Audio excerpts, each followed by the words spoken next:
Another day, another sold pelletizer ta mga kuya. Naatay buyer from Carmen, Davao del Norte mga kuya no. Isa ka model na 125 ang iyang gikuha para sa iyang alagang manok ug baboy. Ang dakong rason nganong kailangan niya mo order og pelletizer machine kuya para makasave siya og makatipid sa mga commercial feeds. Tungod bisan unsaon nato og kwenta mga kuya sa imong income versus sa imong mga commercial feeds pildig yapon ka. So mao ni ang dako nga solusyon kuya para makatipid ka o modako ang imong income pero gamit ng atong pelletizer machine. Imagine kuya kung naa kay mga alagang baboy na 30 kabuk inahin og 30 kabuok mga gagmay nga patining. Kung magsalig lang yug ka og commercial feeds pildig yapon ka kuya. The only way nga maka-create ka og sariling feeds nimo nga organic, ang pelletizer machine ang solusyon para modako ang imong income kontra sa gastos nimo sa commercial feeds mga kuya. Mao nay lisod kuya kung mag-backyard farming ka kung wala lang yug kahimong alternative nga himuon sa imong mga baboy. Kung wala kay diskarte sa pag-create sa imong sariling feeds kuya, diha na ka magsugod og failure. Kay ang ubang mga backyard farmer nagarely lang gid sila sa mga commercial feeds kay ngano mas magpatigbabaw man ang katapol sa diskarte. So ayaw na pag-alanganin kuya kung ikaw naa kay mga livestock farming karon kay ngano sayang kayo ang panahon kung diha ta magbase sa mga commercial feeds. So ang pinakadako nga solusyon para maka-create ta og feeds kuya mauning kailangan gid ta naa tay pelletizer machine.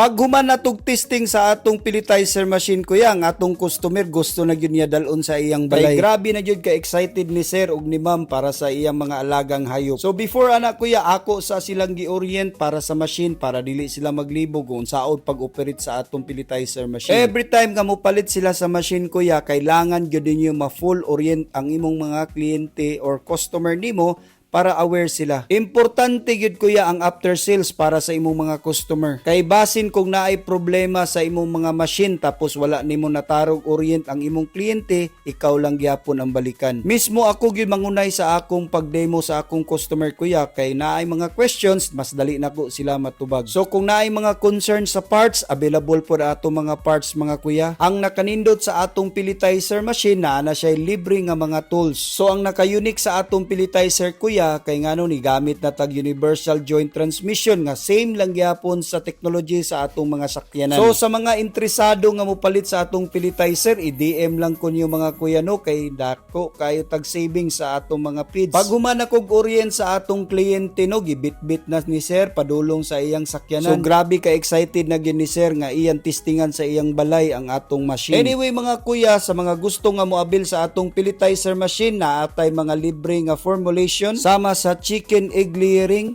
fish formulation like sa mga cages, pigs formulation para sa inyong alagang baboy, o sa normal chicken feeds. So the best kayo kuya kung naa na kay sariling formulation para maka-create ka og sarili nimong organic feeds. Alright mga kuya ug busing no, salamat kay sa pagtan-aw sa akong video. Sa mga solid followers na to ug solid sharer no, thank you kay sa inyong suporta. Puhon makahatag na pud tagpahalipay. Og sa tanang mga viewers na to ug bag-o natong followers, salamat kay sa inyong suporta. Labi na pud sa akong customer karon nga si sir ug si ma'am no, salamat kay sa inyong pagsalig sa akong pelletizer machine. Og sa nangita og pelletizer machine, located ra ko diri sa Panabo City mga kuya ug busing. Sa mga interested nga buyer no, i-DM lang ko ninyo para sa schedule sa atong free viewing. Og sa tanan no, salamat kay sa inyong suporta. God bless and happy farming.